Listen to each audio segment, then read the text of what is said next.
Hello everyone. Thank you for taking the time to listen to our view of immersion through emotion. My name is Sean Collins. And I'm Bidrich Narcissus. Please enjoy what we have in store for you today.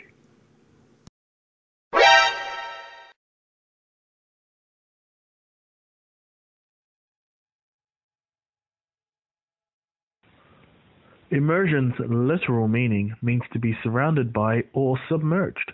Since this currently cannot be achieved with the technology we have now, we cannot actually be immersed in a game literally.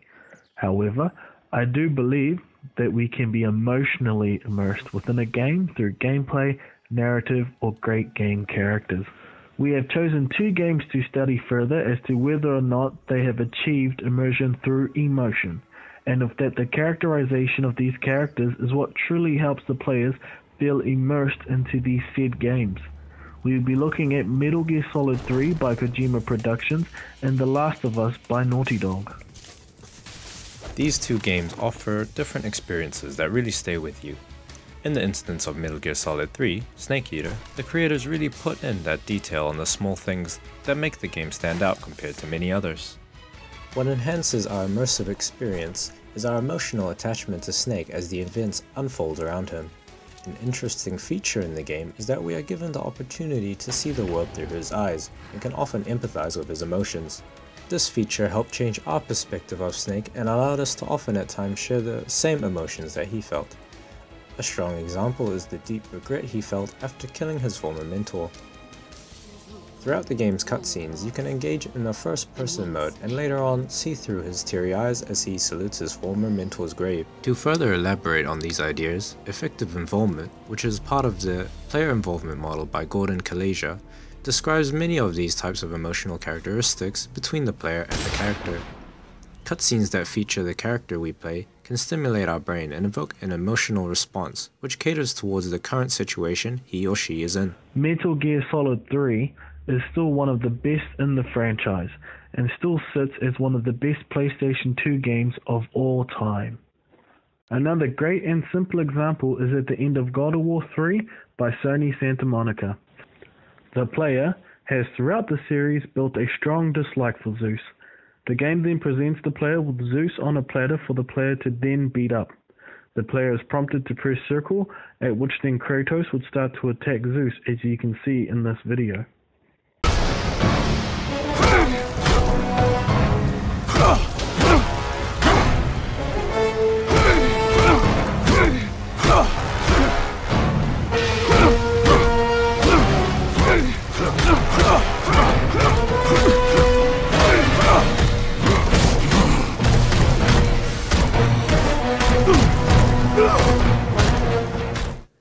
Rage can be an overpowering emotion to deal with, which is what Kratos has in spades. Moving along to The Last of Us. I cannot stop talking about this game. It is simply amazing.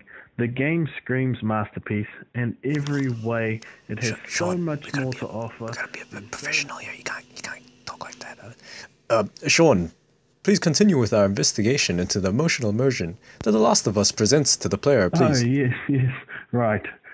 This game, compared to Metal Gear Solid 3, captures you in its relationship between Joel and Ellie.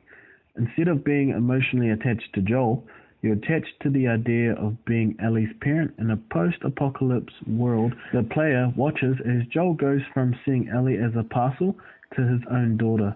It's through this bond that we become emotionally immersed in the protection of Ellie and the relationship she shares with Joel. One of the moments we share with these two is when Ellie is walking through a forest. It's the first one she's ever seen. She comments at its beauty, and it's at this moment that Joel realizes that she's really just a child. The player also sees this and slowly but surely start to create their own emotional bond with Ellie. In fact, the relationship the player creates with Ellie is a parasocial relationship. In an article by Jamie Madigan, he explains the term parasocial relationship, and in his article he talks about a 2011 review of the term that was published in the Journal of Communication. He goes on to talk about Ellie specifically stating, Ellie makes it easy to relate to her and to her relationship with Joel. This is, in fact, the most powerful item in her parasocial relationship toolbox. Ellie creates a situation that many players can identify with, protecting a child. This also plays off the player the entire game, and because of this very factor, everything in Kangela's player involvement model applies to The Last of Us. Here's an example of kinesthetic involvement. Here's an example of ludic involvement. Here's an example of narrative involvement. Here's an example of shared involvement. Here's an example of spatial involvement.